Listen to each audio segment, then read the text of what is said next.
আসসালামু আলাইকুম। অনেক ভাইয়েরা বোনেরা কমেন্টস করছেন যে ইউটিউবে হঠাৎ করেই ভিডিও প্লে করলে আর কোনো সাউন্ড আসছে না। মানে দেখা গেছে কিছুক্ষণ আগেও আপনি ভিডিও দেখছেন, সাউন্ড ছিল, বাট টিভিটা বন্ধ করে এখন অন করছেন, এখন হচ্ছে আপনার ভিডিওতে কোনো সাউন্ড আসছে না। কিংবা রাতে আপনি শোয়ার সময় ঠিকঠাক দেখলেন, সকালে উঠে যখন আপনি টিভি অন করেছেন, ইউটিউব ভিডিও প্লে করেছেন, ভিডিও প্লে হচ্ছে কিন্তু সাউন্ড আসছে না। এই সমস্যাটার সমাধান নিয়েই আজকের ভিডিওটি সাজানো হয়েছে। যদি ভিডিওটি দেখে উপকার হয় তাহলে অবশ্যই লাইক, কমেন্ট, শেয়ার করবেন। আর চ্যানেলে নতুন হয়ে থাকলে চ্যানেলটি সাবস্ক্রাইব করবেন। আজকের পুরো বিষয় থাকবো আমি মৃধা, আপনারা দেখছেন স্পেকট্রাম। চলুন তাহলে আজকের মূল ভিডিওতে চলে যাওয়া যাক।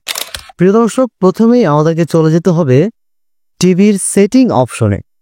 উপরের ডান দিকে কর্নারের সেটিং অপশন রয়েছে, সেটিং অপশনে গিয়ে আমরা ওকে দিব। তারপর চলে যাব আমরা টিভির অ্যাপস অপশনটিতে। এই অ্যাপস অপশনটিতে আমাদের ওকে দিতে হবে। তারপর হচ্ছে see all apps, see all অ্যাপসে ওকে দিব। তারপর হচ্ছে শো সিস্টেম অ্যাপসে আমরা ওকে দিব। এখন এখানে আপনার টিভির সকল অ্যাপ্লিকেশনগুলো থাকবে। এখান থেকে আপনাকে আপনার টিভির যে ইউটিউব অ্যাপসটা রয়েছে, এই ইউটিউব অ্যাপসটাকে আপনাকে খুঁজে বের করতে হবে।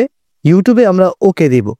ওকে দেওয়ার পর আমরা চলে যাব একটু নিচে। হ্যাঁ, ক্লিয়ার কেচ নামে একটা অপশন আছে, এই অপশনটি আমরা ওকে দিব এবং আবারও ওকে দিব। এখন যাব ফোর্স স্টপ অপশনটিতে। ফোর্স স্টপ অপশনটিতে আমরা ওকে দিব। এখানে ওকে দেওয়ার পর আবারও ওকে দিব। তো এখান থেকে কিন্তু আমাদের কি হলো, যেই ইউটিউবের যে ব্যাকগ্রাউন্ড যেই স্টোরেজ জমা হয় সেটা ক্লিয়ার হয়ে যায় এবং এখন কিন্তু আমাদের কাজ কিন্তু প্রায় হয়ে গেছে। এখন জাস্ট আপনি ইউটিউবটি অন করে দেখলেই দেখতে পারবেন যে আপনার ইউটিউবের যে সাউন্ড প্রবলেম সেটা কিন্তু সমস্যাটা সমাধান একেবারেই হয়ে যাবে।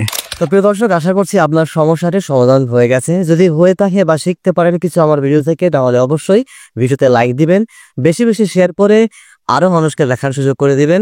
তো দেখা হবে নেক্সট ভিডিওতে। সেই পর্যন্ত ভালো থাকবেন, সুস্থ থাকবেন। আসসালামু আলাইকুম।